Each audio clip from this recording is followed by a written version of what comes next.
Doctor doctor Lakshman Yadav ji, जो exit poll है उसने बहुत कंफ्यूजन फैला दिया है और तमाम चर्चा वर्चा हो रही है। हैदराबाद के आठ साक्षी ग्रुप बड़ा ग्रुप है, इंजीनियर्स का ग्रुप है और वो 3 लाख से ज्यादा 3,16,000 उनके सैंपल से उन्होंने भी जो दावा किया वो हम लोगों के लगभग उससे मैच खाता है और वो संकेत कर रहा है कि अखिलेश जी की सरकार बनने जा रही है। आपका क्या अनुमान है? उत्तर प्रदेश की राजनीति को आप बहुत करीब से देखते हैं, दिल्ली विश्वविद्यालय में आप पढ़ाते हैं, लेकिन उत्तर प्रदेश को बहुत करीब से जानते समझते हैं, यहाँ रहने वाले यहाँ के। क्या लग रहा है कल बुलडोजर या साइकिल, क्या संकेत है? जी संजय जी, देखिए जो कुछ चलना है वह कल से शुरू हो चुका है, बहुत कुछ चल रहा है।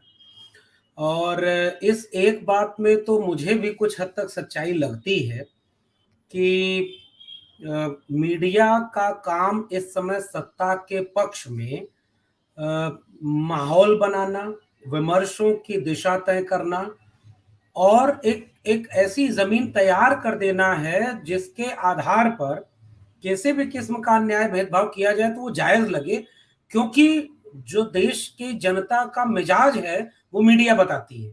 तो मिजाज जनता का वो बता ही दिया उन्होंने। फिर कल परिणाम अगर उसके अनुकूल आ गए तो सब कुछ ठीक होगा। फिर एक ही तर्क कहा जाएगा कि भाई आप जीतते हैं तो ईवीएम की बात नहीं करते, हारते हैं तो ईवीएम की बात करते हैं। अच्छा, एक बात है, ये 2014 के पहले तक बीजेपी भी जब हारती थी तो ईवीएम की बात करती थी। 2014 के बाद से बीजेपी ने क्यों ईवीएम की बात करना छोड़ दिया? ये एक सवाल है मेरा। जैसे मान लीजिए अगर ये ट्रक भर के ईवीएम जा रही है और अब तो यह बात प्रामाणिक रूप से कही जा रही है कि चुनाव आयोग की जो वैधानिक चेतावनियां हैं, दिशा निर्देश हैं, उसकी अवहेलना करके यह मूव किया जा रहा था। यह बात साबित हुई तो कुछ अधिकारियों को उसका दोषी करार देकर के सजा दी जा रही है या देने की बात कही जा रही है। अगर यह सब कुछ नियमावलियों के विरोध में है तो भारतीय जनता पार्टी को क्यों नहीं लगता कि कुछ गड़बड़ हो रहा है? बाकी सभी विपक्षी दल मान लेते हैं कि वो हार रहे हैं, इसलिए खिसियानी बिल्ली खंबा नोचे टाइप का बात कहा जा रहा है मीडिया में कि भाई अभी तो आप हारे भी नहीं थे और अभी से आप ईवीएम का दोष देने लगे। मैं शिकायत तो इन राजनीतिक दलों से भी करता हूं कि अगर भाई किसी भी किस्म की लोकतांत्रिक संरचनाओं से छेड़छाड़ की जा रही है तो आप जब अपने ऊपर छेड़छाड़ होगी तब बोलेंगे तो आपकी बात गंभीरता से नहीं ली जाएगी। कोई और भी जहां कहीं भी हो रहा हो आपको उसके साथ भी खड़ा होना था। आपको जहां भी ईवीएम के साथ कोई दिक्कत थी, भरोसेमंद संस्थान टूट रहे थे, तो वहां भी आपको बोलना था। जब मैं अगर कोई परीक्षा का फॉर्म 10 रुपए का था 100 रुपया कर दिया गया, मैं उस फॉर्म को भरने जा रहा हूं तो कई बार लोग कहेंगे कि अरे आप नहीं भर पा रहे हैं इसलिए बोल रहे हैं। लेकिन कहीं और इस तरह का अन्याय हो और दूसरे के लिए मैं जब खड़ा हो जाऊं तो मेरी बात में वजन होता है। तो ये शिकायत मेरी रहेगी इन राजनीतिक दलों से कि आप लोग हमेशा ये बात अपने ऊपर जब आती तभी करते हैं, तो एक अविश्वास तो पैदा होगा, इसलिए लड़ना तो पड़ेगा। लेकिन सवाल मेरा यही है कि भारतीय जनता पार्टी, सत्ता पक्ष और अधिकारी, ये सारे लोग एक ही भाषा क्यों बोलते हैं? जैसे मुझे एक चिंता होती है कि जब भी ईवीएम, अब ऐसा तो है नहीं कि यह मामला अभी जो मशीनों के शिफ्टिंग का है यही पहली बार आया। भाई इसी चुनाव में यह भी तो आया कि वोट किसी को दिया जा रहा था और जा रहा था बीजेपी को। यह भी तो कई जगह आया, मशीनें खराब हो रही थी।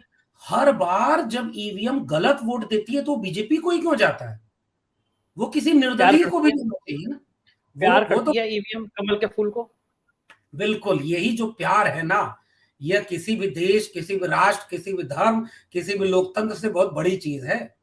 और ये ऐसा प्यार है जो उत्तर प्रदेश की जनता अटूट प्रेम कर रही थी बीजेपी से, लेकिन 7 चरण के चुनाव के दरमियान नहीं दिखा। खुद जब प्रचार कर रहे थे भारतीय जनता पार्टी के नेता तो उनको नहीं दिखा रैलियों में। अच्छा अभिषेक, संजय जी, यह बात मैं उस दिन भी कह रहा था और आज भी कह रहा हूं, मेरी चिंता है। देखिए हम बैठ करके दूर से देख रहे हैं, कई बार परिणाम जो आएगा उसे कबूल करेंगे, उसे हम समझेंगे कि हाँ ये बात है।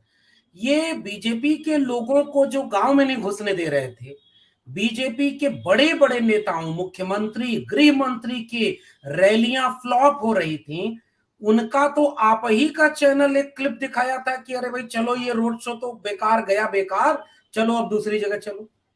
ये सब कुछ क्यों हो रहा था? जनता तो बहुत अटूट प्यार कर रही थी। आप आपके बयानों में, आपके लफ्जों में वो गर्मी क्यों आ रही थी? जब आप चुनाव अगर जीत रहे थे, आपको पता था लाभार्थी समूह आपको वोट दे रहा है, सब कुछ है, सारे एनालिस्ट गलत क्यों हो रहे थे?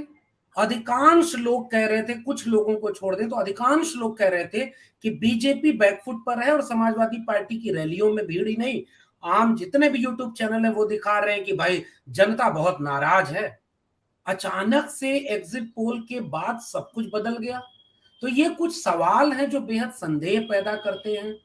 अंतिम परिणाम देखिए बिहार में भी हुआ, दस्तावेज प्रस्तुत कर दिए गए, जीते हुए प्रत्याशियों को 1 घंटे बाद हरा भी दिया गया, लाइट चली गई 1 घंटा, अभी भी लाइट बिजली चली जाएगी उत्तर प्रदेश में, काउंटिंग चलेगी रात में 10 बजे तक। ये कोई नई बात अखिलेश यादव ने नहीं बोली है, ये तो बिहार में उसका प्रयोग हो चुका है। तो अगर यह सब कुछ होता है तो यह वही बात तय करेगा कि भारतीय जनता पार्टी अभी भी, यह बात तय है कि उत्तर प्रदेश जैसे राज्य को येन केन प्रकारेण अपने हाथ से नहीं निकलने देना चाहती है। जनता का मिजाज कुछ भी हो, लेकिन वह सत्ता से इसे नहीं जाने देना चाहते। इसलिए देखिए, हो सकता है, मुझे संदेह है विपक्ष पर, जनता पर, लेकिन मुझे अटूट भरोसा है भारतीय जनता पार्टी पर, क्योंकि वो किसी भी हद तक जा करके जो वो चाहते हैं वो करा लेंगे। और आखिरी बात, ये बात अभी पूर्व के वक्ता कह रहे थे, मैं उससे सहमत हूं। जब राज्य में आपकी सरकार होती है ना, तो आपके नियंत्रण में भी बहुत कुछ होता है। बनारस का डीएम यह भी देखता है। ठीक है, यह एक विमर्श की बात है कि भाई अधिकारियों में भी लहर चल रही थी, सत्ता बदल रही है, पेंटिंग शुरू हो गई, नेम प्लेट बदलने लगी, तो ये अचानक क्या हो गया? एग्जिट पोल के बाद फिर से अधिकारी सब वही करने लगे। बहुत बहुत अंदर बहुत कुछ चल रहा है जो बनारस में मोदी जी डमरू बजा के गए थे, इसलिए कर रहे होंगे वो, और की समस्या थोड़ी थी। 2 दिन डमरू बजाया प्रधानमंत्री ने, तब भी अगर अफसर डमरू की आवाज नहीं सुनेंगे तो कैसे काम चलेगा? बिल्कुल ठीक बात है। और इसलिए मेरी शुभकामना रहेगी उस अधिकारी के लिए, वो लोकतंत्र के सच्चे प्रहरी हैं। शुक्रिया।